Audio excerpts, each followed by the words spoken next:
The very first line of The Wheel of Time, Episode 1, was huge, quote, "The world is broken. Many, many years ago, men who were born with great power believed they could cage darkness itself." The arrogance.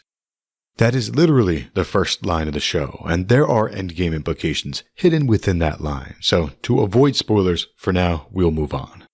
Moiraine also mentioned the breaking of the world, and as you can see in this shot here, there are very tall ruins that are overgrown with flora. It is hard to tell whether these ruins were castles or if they were skyscrapers. Either way, these ruins are evidence that the world was broken by a man who the Aes Sedai refer to as the Dragon. Here's where it gets interesting. In this world, reincarnation is real, and about 20 years ago, an Aes Sedai had a vision. She saw that the dragon was reborn. Although they have not said this yet in the show, they know when and where the child was born, but they do not know where that child was taken, and they do not know who that child is. All they know is that the child is now coming of age, 20 years old in the show. Moiraine is a sister of the Blue Ajah. The Blue Ajah tend to seek out righteous causes and justice.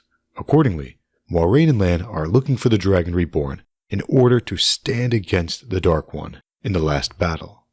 Moiraine thought that the dragon might be this guy. He was the right age, and he could channel the One Power. Unfortunately for him, Liandrin found him. Liandrin is a sister of the Red Ajah. The Red Ajah have a different focus than the Blue Ajah. The Red Ajah typically look for men who can channel the One Power. Why? Because the male half of the One Power is tainted. The show may change that word. The male half of the One Power is corrupted. So men who use the male half of the One Power go mad.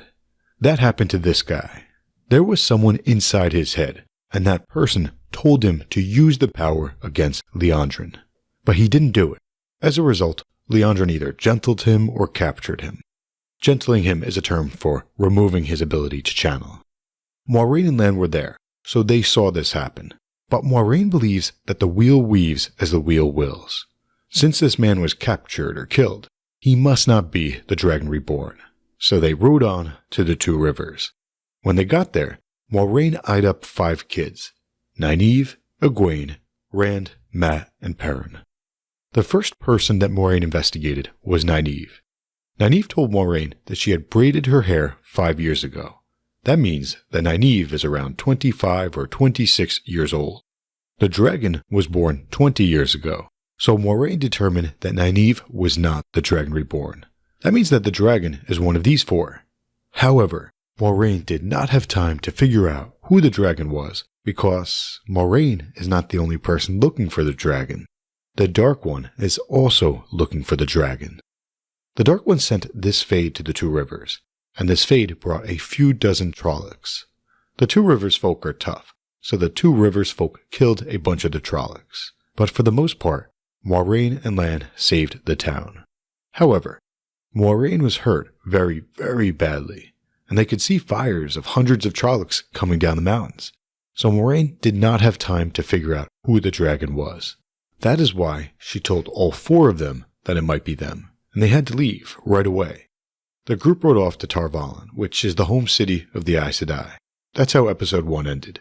But before we go, let's highlight a few things. First off, the Two Rivers is a very remote location. They actually have a queen, but they don't even realize this, because no one ever comes to collect taxes. At the end of the episode, they could see the fires of hundreds of new Trollocs. That confused Lan. How could the Dark One have gotten hundreds of Trollocs to the Two Rivers so fast? There is a reason.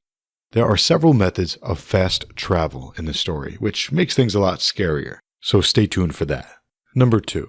Nynaeve was taken by a Trolloc, but we never technically saw her die. Egwene effectively broke up with Rand, but it all happened very fast. Perrin accidentally killed his wife, so he now carries a massive amount of guilt. Mat has already begun gambling and stealing. And last but not least, Rand has his father's sword, a heron mark blade. That is the blade of a blade master. Rand is not a blade master, so Rand better start practicing. There's actually a lot of other great stuff in this episode, such as Rand and Tam hearing wolves, but if I discuss this kind of stuff now, it will spoil things for show-only watchers, so stay tuned. The shape of these sheep means something. It actually means more than one thing. We will refer back to this kind of stuff in the future. Hit subscribe. Episode 2 breakdown next.